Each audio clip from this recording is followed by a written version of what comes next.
Welcome to Mutlu Stories.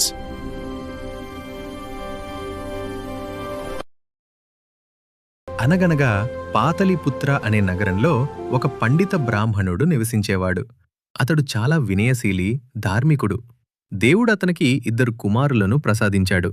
ఆ ఇద్దరూ తమ తండ్రిలానే మంచితనం, దయగల స్వభావం కలవారు. అంతేకాక వారు అసాధారణమైన ప్రతిభ కలిగినవారు.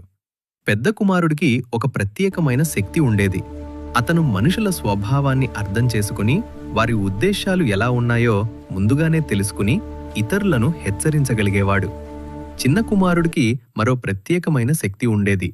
అతను వాసన ద్వారా వస్తువుల స్వభావాన్ని గుర్తించగలిగేవాడు. ఈ 2 అన్నదమ్ముల ప్రతిభ రాజ్యంలో ఎక్కడికక్కడ ప్రచారమైంది. ఈ విషయం రాజు చెవికి కూడా చేరింది. ఒకరోజు వారిని రాజసభకు పిలిపించాడు. రాజు వారికి ప్రత్యేక సలహాదారులుగా పనిచేయమని కోరాడు. వారు ఆనందంగా అంగీకరించాడు. అప్పటి నుండి వారు రాజుకు అన్ని ముఖ్యమైన నిర్ణయాల్లో సహాయం చేయసాగారు. రాజు ఇతర రాజ్యాలకు వెళ్ళినప్పుడు కూడా వారిని తనతో పాటు తీసుకెళ్లేవాడు.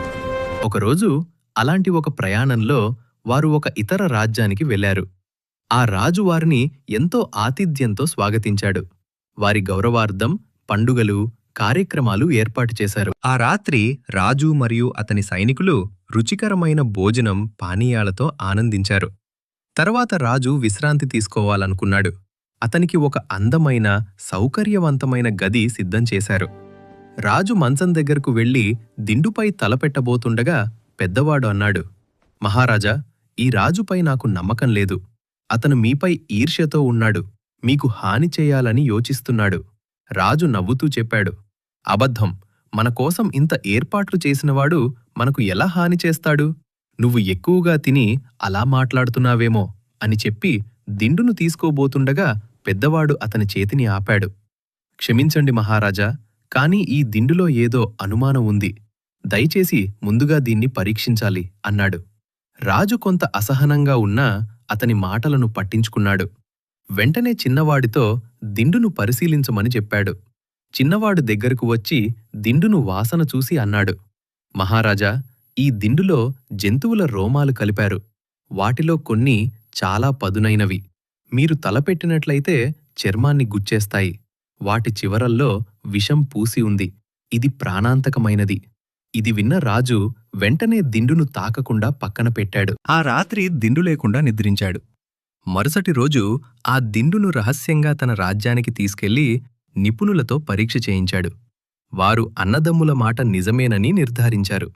రాజు చాలా సంతోషించి ఆ 2 అన్నదమ్ములను ఘనంగా బహుమతులతో సత్కరించాడు. ఇంత చెప్పి బేతాళుడు విక్రమాదిత్యుణ్ణి అడిగాడు, మహారాజా, ఈ 2లో ఎవరు ఎక్కువ జ్ఞానం గలవారు? ఎవరి ప్రతిభ గొప్పది? విక్రమాదిత్యుడు చిరునవ్వుతో చెప్పాడు, పెద్దవాడు గొప్పవాడు. ఎందుకంటే ముందుగా ప్రమాదాన్ని గుర్తించింది అతడే అనుమానం వ్యక్తం చేశాడు. చిన్నవాడు తన ప్రతిభతో ఆ అనుమానాన్ని మాత్రమే నిర్ధారించాడు. బేతాళుడు నవ్వుతూ అన్నాడు, మహారాజా, మీ తీర్పు ఎప్పటిలాగే అచ్చం సరైనదే అని చెప్పి మళ్లీ చెట్టెక్కిపోయాడు. అరణ్యంలో గుడ్లగూబ కూయడం ప్రతిధ్వనించింది.